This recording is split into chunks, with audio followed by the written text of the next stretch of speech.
I think we're just gonna like try to get the feature of the series made as soon as possible, as soon as we get it written completely and it's really Very good, cool. you Yo, know? congrats. Good luck to you, man. Yeah.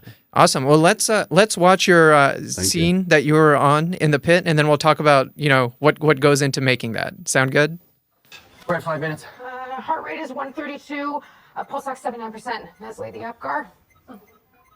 One off for color, one off for tone, one off for respiration with hypoxia, a total of 7. Respiration scores for observed breathing, not pulse ox. Sat of 80 is normal at 5 minutes. With no crying, she still gets one off. Oh, she just scored the winning point. Apgar of 8 is pretty normal. Holy shit. What did I miss?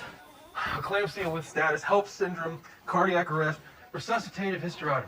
I was in the OR with a septic twin C-section. I should text 12 minutes ago. Shit happens fast down here. Resuscitative hysterotomy, 36 seconds. Impressive. BP's 102/64, hemoglobin's up to 9. That'll do. Nick, you sending a team down. We can take them off. You got the rock, right? Awesome. Well, that gave me palpitations just them saying all of those things at the same time. But yeah, tell us about how you got cast on the pit. What did that process look like? So basically, my manager submits me my headshot and my reel for a breakdown that comes on Actors Access, which is a breakdown that managers use to, or agents use to submit their clients to TV shows. So they see like a character that they think, in this case, is Dr. Olson Pettyfer. I definitely look like a Dr. Olson Pettyfer.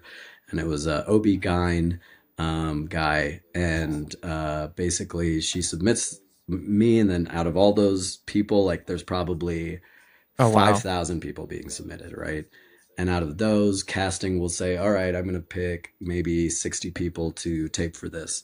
And then out of those 60 people, all those 60 people will audition. They'll send their tapes. It's like an electronic tape that we do at home. And then they say, okay, he's in the mix for this. He's, like it's called a pin and a veil, and it's a long process. They have to get it approved by the network. And so at a certain point, you're like one out of that 5,000. So it's a pretty competitive process, just like med school applications. Yeah. Had you when did the pit hit your radar? Is it a show that you had heard or watched like since season 1, or not really? Or obviously there's been a lot of buzz in the medical community. When did it hit your personal radar? I think I actually saw it as soon as it came out because I knew that my friend had gotten into it. So I was watching and I was like, hey, we got to get me into this show, guys. Like, let's do it. Let's figure out how to get me an audition on that show. So it's been on my radar for a while. Yeah. So, how are you liking it so far? I mean, being a doctor, how do you feel like they hit on lot of good points? Is it pretty accurate? From the transfusion medicine side, I would say yes, because of the blood products that they ask for, the massive transfusion protocols. Now, I'm not really sure about the ER terminology. I don't know. What do you guys think? Yeah, that's kind of why we got into it, man. It's a lot of good points. I mean, they do some documentation of it, but most of the time the medicine's good, the day to day, the life. I like how they do like it's one shift. It's 13 episodes. It feels up like a one ER shift. So they hit on a lot of good points. I really enjoy it. It's kind of why I didn't watch it at first because it hit home too close. I was like, I don't want to deal with that. I deal with Oh, this at work already.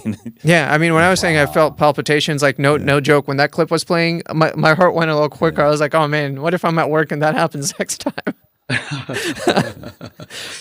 What Yeah, for and those the people listening, OB-GYN gets there's there way too late, right? He's like, oh, I got a yeah. septic transfusion. Yeah.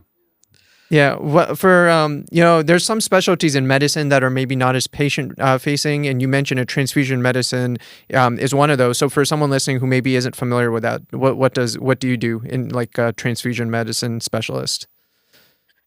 Well, I will actually say like so pathology is divided into anatomic pathology and clinical pathology. I decided to go in a clinical pathology only track.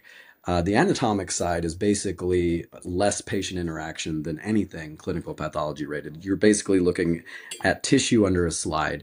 The surgeon is cutting intraoperatively the tumor, and a pathologist looks at it and says, you should resect the whole thing or not. And then we take the section and we look at it under a microscope later to help with the grading of the cancer.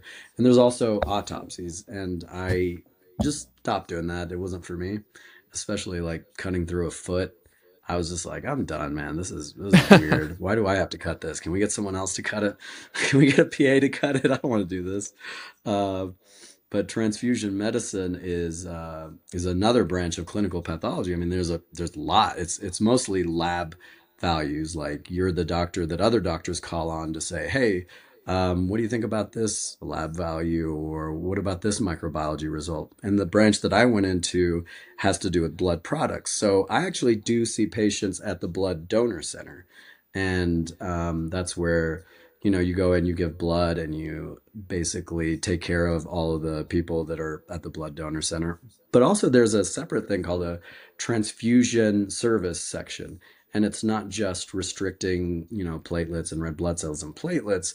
We'll actually go in sometimes and help, if there's no hematologist on board, diagnose different things like heparin-induced thrombocytopenia, like I don't even remember half the shit. It's been about 8 years, but yeah, there is a little bit more patient contact in what I was doing.